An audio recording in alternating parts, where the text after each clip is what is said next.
When we gaze back at the annals of ancient history, the Roman Empire stands as an unmatched colossus. Its military might, strategies, and vast territories were unparalleled. However, amidst Rome's storied chapters, there emerges a persistent shadow, Hannibal. Have you ever wondered how a foreign general could pose such a monumental threat to an empire of Rome's stature, challenging its military dominance? Between towering mountain ranges, accompanied by the resounding cries of war elephants and the rhythm of battle drums, Hannibal, with his tactics and resolve, presented his answer to the entirety of Rome. Today, we delve into the journey of this master tactician, exploring how he meticulously strategized against a superpower of his era.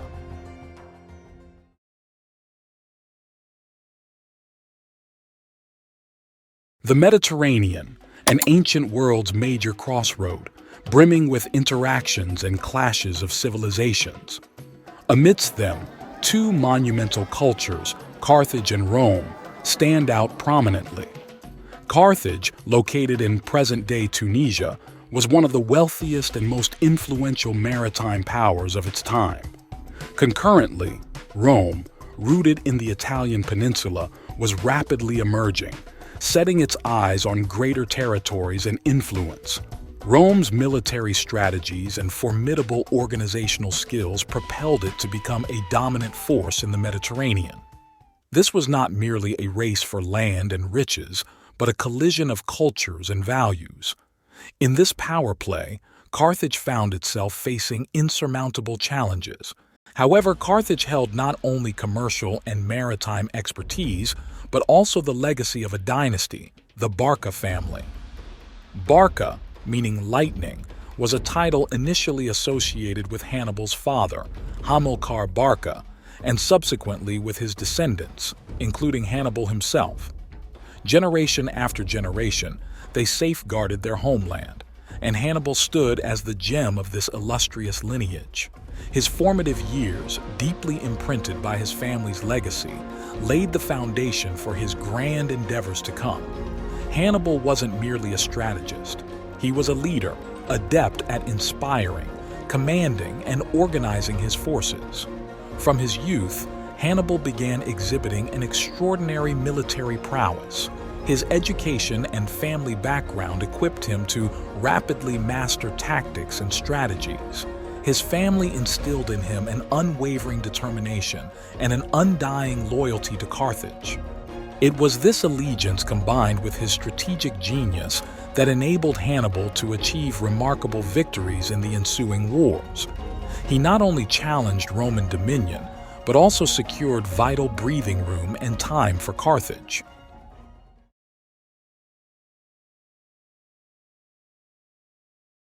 The First Punic War spanned 23 years, from 264 BCE to 241 BCE, marked by a fierce struggle between Rome and Carthage for dominance over Sicily.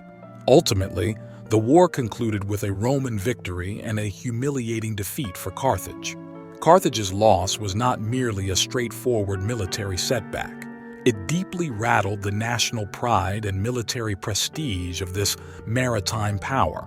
However, in the wake of this defeat, the Barcid family, to which Hannibal belonged, vowed to seek revenge against Rome. This vow was not just a political rallying cry. It embodied profound family ties and a sense of honor. Hannibal, who would later become one of the greatest military strategists of antiquity, was deeply influenced by this familial oath from a young age. In his youth, his father, Hamilcar Barca, took him to a temple and made him swear an oath to the gods never to befriend Rome. This vow would guide and motivate him throughout his life. Beyond this deep-seated vow of revenge, Hannibal, from a young age, was nourished by military education under the guidance of his father, Hamilcar Barca. In Carthage, he not only learned fundamental military tactics and strategy, but was also trained in practical combat skills like horse riding, swordsmanship, and archery. Additionally, In the Allied territories of Iberia, Hannibal received training and absorbed the local combat strategies. Hannibal's leadership training is especially noteworthy. He was molded into an exemplary leader with a keen strategic vision and charismatic command. Moreover, his mental and physical endurance cannot be understated, enabling him to remain calm and make sound decisions in even the most challenging environments. This comprehensive training paved the way for his subsequent military career, making him one of the most outstanding military strategists of the ancient world.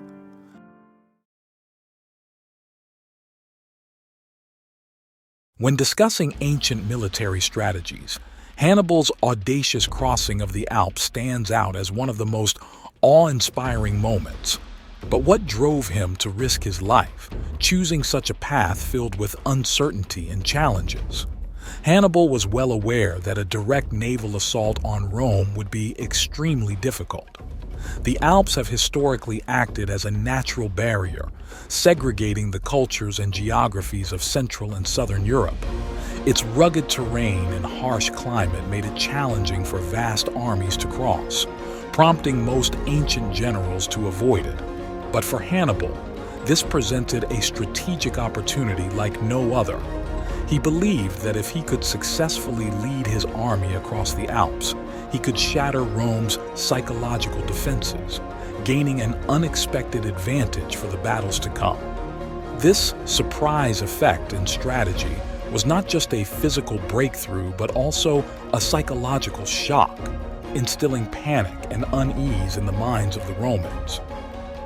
Yet, this was no easy feat, not just because of the towering mountains, but also due to the severe weather and the unpredictable mountainous climate. In addition, the local mountain tribes posed significant challenges for Hannibal. These tribal warriors had an absolute advantage in terms of geographical position. They knew every inch of the land and every part of the forests. Hannibal's army was constantly under their attack, having to face not only these adversaries, but also the challenges of the weather and the environment. And when we talk about war elephants, they were undoubtedly a massive asset to Hannibal's forces. However, during this mountainous journey, they also presented a formidable challenge to control. Nevertheless, in the face of all these adversities, Hannibal's military prowess and determination enabled him to successfully lead his army across the Alps, etching an indelible chapter in ancient military history. After crossing the Alps, Hannibal's most significant challenge was the Roman Empire, the ancient world's superpower. However, in his confrontations against Rome, Hannibal showcased his exceptional military genius, not just once but multiple times. The Battle of Lake Trasimene, which took place in 217 BC, was a crucial engagement in the Second Punic War, where Hannibal's Carthaginian forces faced the Roman legions head-on. In this battle, Hannibal skillfully employed terrain tactics. Lake Trasimene, located in central Italy, had a topography that played a pivotal role in military strategies at that time. Surrounded by mountains, the lake's terrain could serve both as a protective shield and a launching point for ambushes.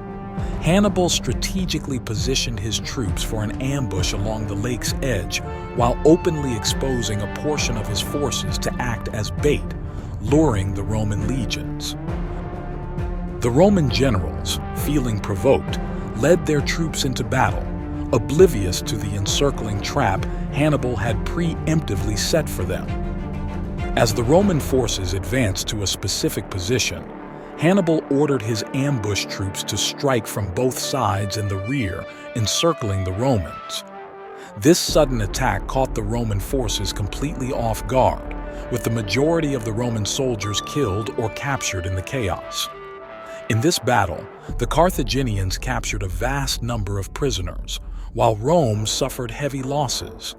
This battle showcased Hannibal's exceptional abilities in strategy and tactics, giving him a psychological edge in the war against Rome. After this defeat, Rome's prestige took a significant hit, and Hannibal's reputation spread throughout the ancient world. The Battle of Cannae is considered a classic in ancient military history. This decisive battle of the Second Punic War took place in 216 BC. Although Hannibal's forces were vastly outnumbered by the Romans, he skillfully employed strategy to achieve victory. Hannibal deliberately set up a very weak center line, luring the Roman forces into a frontal assault. Meanwhile, his flanks were composed of elite units, poised to pincer the enemy when the moment was right. As the battle progressed, Hannibal's forces gradually encircled the Romans, restricting their maneuverability and sealing their fate. Once the encirclement was complete, his elite troops launched a decisive assault, completely defeating the Roman forces. The battle demonstrated Hannibal's outstanding military acumen, highlighting the paramount importance of strategy in warfare.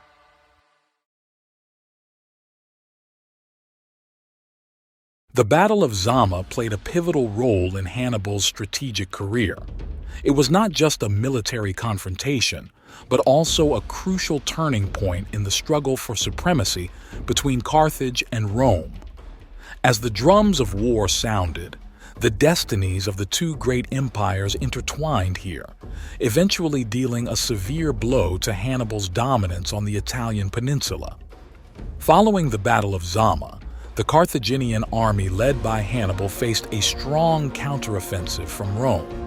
Rome saw this battle as an opportunity to gain an advantage over Carthage and quickly mobilized its forces, taking aggressive action.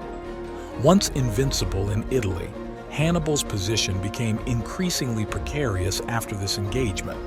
This precarious situation eventually led to his recall to North Africa, preparing to face the advancing Roman armies. Hannibal's return was not only necessitated by military strategy, but also reflected the expectations of the central Carthaginian government. They hoped he would once again showcase his military prowess on his homeland and bring ultimate victory to Carthage.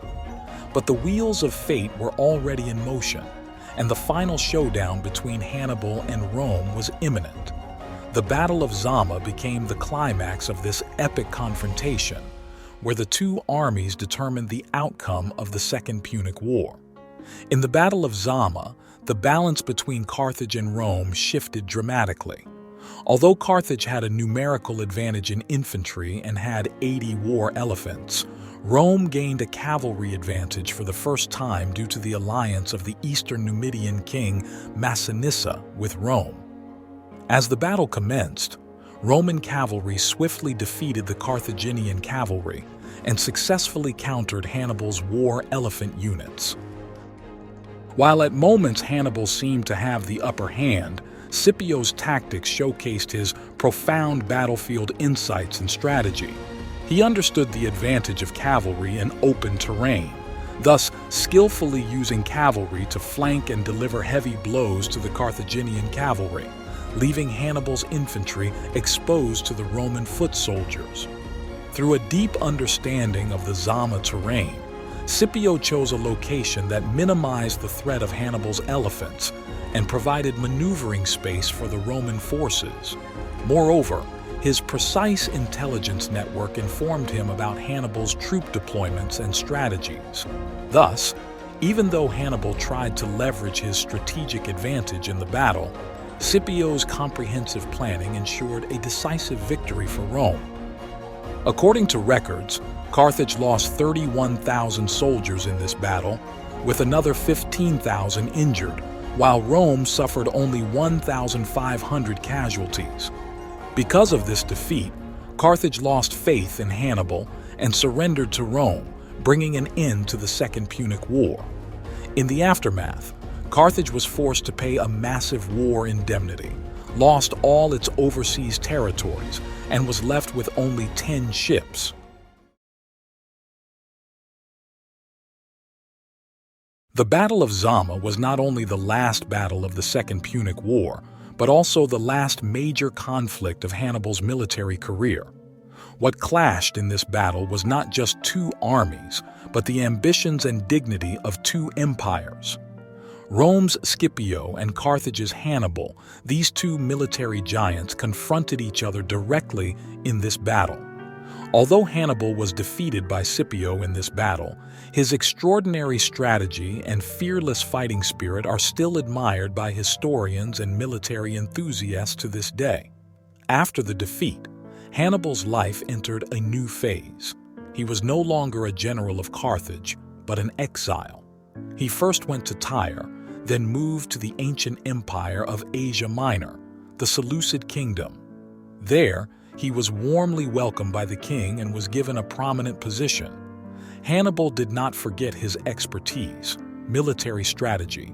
He provided the Seleucids with advice on how to combat their enemies, especially Rome and other neighboring foes. In addition to the Seleucids, Hannibal also visited other eastern regions, such as Armenia and other Asian countries, sharing his military strategies and experiences. His reputation and legendary tales spread across these countries, making him a respected military advisor. However, Rome did not give up on hunting him down. They exerted political and diplomatic pressures on these countries, demanding they extradite Hannibal. Due to this pressure, Hannibal had to frequently change his hideouts. Nevertheless, Hannibal never returned to his beloved Carthage in his lifetime. His journey from glorious victories to heart-wrenching exile remains one of the most legendary tales in ancient history, resonating through the ages. Thank you for sticking with us to the end of the video. Have you ever wondered about the four most formidable armies of medieval Europe that not only gained immense respect, but also shifted the course of European history? How did their tactics, weaponry, and strategies inspire awe and strike fear into the hearts of their enemies? If you're intrigued by this mysterious era brimming with martial prowess, you won't want to miss our upcoming video. A link will appear at the top of the screen shortly, guiding you on a deep dive into the legends of these four mighty armies.